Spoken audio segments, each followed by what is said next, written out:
In today's video, I'm going to teach you remove background. By the end, you'll know how to export your animation as a movie file with a truly transparent background, perfect for layering over footage, graphics, or titles in any video editor. First, make sure the white background layer is not part of your render. In your timeline or layers panel, hide or delete that solid white layer so the checkerboard pattern appears behind your artwork. That checkerboard is your app's way of showing transparency. If you don't see it, double check that you haven't flattened or merged everything into one layer. Keeping the background hidden rather than baked into the image is what allows the transparency to carry through to export. Next, open your export settings. Go to File, then Export Animation, and choose Movie.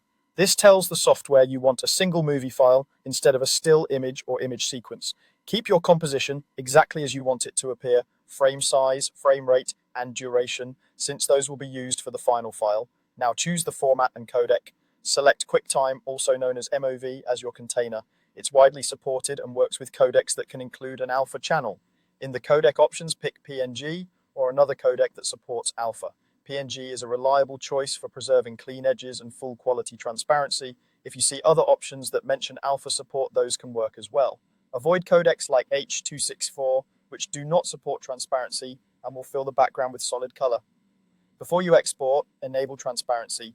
Look for a checkbox labeled Include Alpha Channel or Transparent Background and make sure it's turned on. Without this setting, even a hidden background layer won't render as transparent. Some applications also offer straight or pre-multiplied alpha. If you see that choice, straight alpha is often the cleanest for compositing, but either will carry transparency if your editor supports it. Finally, export your file. Choose a clear name and a location you'll remember, then save.